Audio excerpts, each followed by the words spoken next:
10 months, it was worth it for me to get it for a number of reasons. But it was not an easy call. It was not something I was excited to do. And one of the reasons I wasn't excited to do it is because the salespeople are so horrible. Having Joe Biden and Anthony Fauci be the primary salespeople, Dr. Rochelle Walensky, for this vaccine has been the stupidest idea for people who want to get people vaccinated, to the point where I'm starting to think maybe there's something else going on. Why do they keep putting these people who couldn't sell a bucket of water to a Trump supporter if he was on fire? Why are these the primary spokespeople for the vaccine? It's making people unnecessarily skeptical of something that I think has been a minor miracle. I think the mandates, of course, are appalling. I think that the masks have been basically useless, with very few exceptions. The fact that children are masked up, but the CNN staff is not, is insane to me, and yet that's the way it is. But we've lost a lot of faith in the scientific community because of this issue. But by and large, the vaccines are pretty good. Vaccines for kids age 5 to 11? Ridiculous, absolutely ridiculous, because there is no evidence that they're good vectors of the virus, and that's always been the case. And I think that the more we talk about that stuff, I think that makes a potentially vulnerable conservative American who might be on the fence much less likely to get the vaccine. And we're talking about the total wrong stuff now. Natural immunity. Natural immunity is probably going to be significantly stronger than the vaccine. So if you've had, this is another thing that makes the mandates absurd, Larry, is that if you've been infected recently or at all, I see no evidence you need a vaccine. And the doctors I talk to say the exact same thing. So when you have posted stuff like that on Breitbart, you're punished by Facebook? Oh, yeah, absolutely. Any skepticism on the vaccine at all has to be worded so precisely. And I have to approve all medical stories on Breitbart myself. And one of the things that makes us special is we put out a lot of content.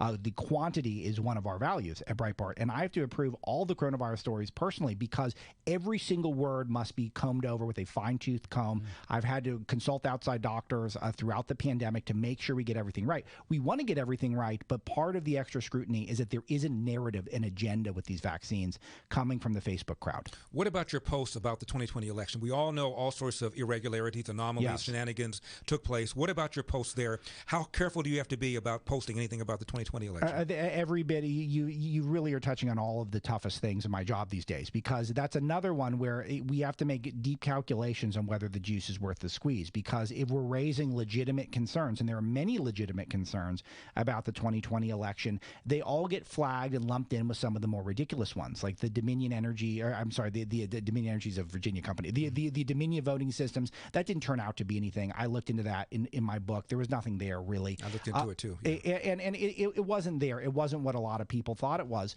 But there were legitimate concerns that regarding the rules that were changed at the last minute, ostensibly but unnecessarily because of the coronavirus, that were probably not constitutional given the state's constitutions, that those things might have made a lot of ballots illegitimate, not to mention the some of these improprieties with the vote by mail. There's always more cheating that takes place. There are legitimate election integrity concerns, but sadly, that wasn't the narrative coming out of 2020. It was on the crazy stuff like Dominion. Is there any reason for me to question the legitimacy of my election, of the race that I ran? It's a good question for your race. Just from this is purely a hot take, and I haven't scrutinized your race in particular.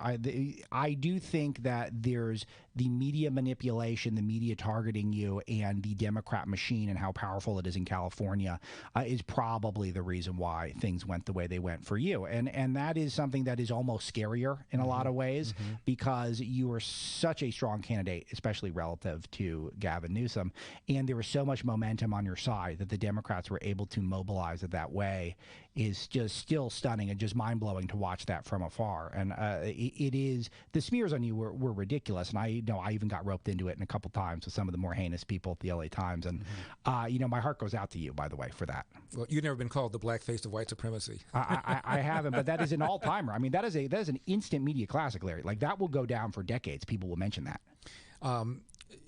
What do you do about what Facebook is doing? What can we do about what Facebook is doing, Twitter is doing, Google is doing? Well, first of all, I'm biased, but I know that you'll appreciate this. Words matter. Talking about it is the first thing, getting the word out, telling your friends and family members, not shying away from colleagues, from family members who might not be on your side to explain this stuff to them. It starts there. Second of all, you can't elect Democrats. I'm always mixed on the Republican Party. I know you are too, as a former libertarian back when I worked for you. Still am a small L libertarian. Exactly. But it's still, you can't put Democrats in there because they're wrong on every one of these issues every time. And then next up is we have to start developing our own stuff.